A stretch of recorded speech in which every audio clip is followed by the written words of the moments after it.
1968年，李在镕出生在韩国最显赫的家族三星李氏家族。他的祖父李秉哲是三星集团的创始人，父亲李健熙则是将三星推向全球巅峰的关键人物。作为独子，李在镕从小就被视为三星未来的接班人，接受精英教育，先后在首尔大学、日本庆应大学和美国哈佛大学深造，学习商业管理，为日后掌舵三星帝国打下基础。李在镕的姐姐李富真能力出众，在三星内部拥有极高声望，后因下嫁保安任佑宰而被边缘化，最终在家族继承权争取中败给弟弟李在镕。1991年，李在镕正式进入三星集团，从基层开始历练。与父亲李健熙的威权管理风格不同，李在镕更倾向于亲民路线，经常独自出行，甚至主动向媒体发放名片，试图打破财阀高高在上的形象。2012年，他升任三星电子副会长，开始主导公司的战略转型，推动三星从传统硬件制造向半导体、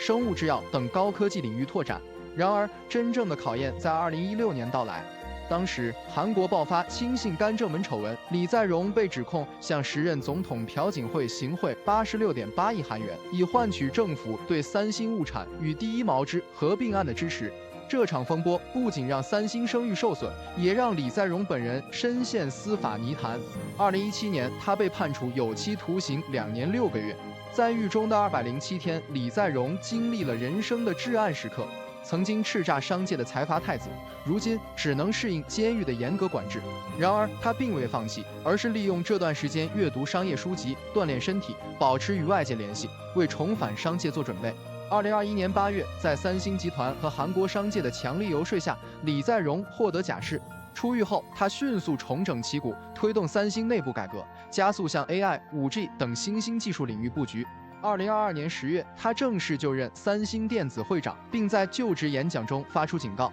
三星已失去内生动力，呼吁全体员工以向死而生的决心推动变革。近年来，在 AI 芯片、晶圆代工、智能手机等核心业务，三星正面临前所未有的竞争压力。2025年3月，李在镕亲自访华，罕见地以第一姿态拜访小米和比亚迪，寻求合作机会。这一戏剧性反转折射出全球科技产业格局的深刻变化。李在镕的故事既是一个豪门继承者的奋斗史，也是一部关于权力、野心与救赎的商业传奇。他曾在政治的漩涡中铤而走险，又在企业的存亡关头力挽狂澜。如今，他仍在为三星的未来奔走，试图让这个商业帝国在激烈的竞争中重获生机。他的命运与三星紧密相连，而三星的未来也将深刻影响韩国的经济格局。李在镕的人生仍在继续书写。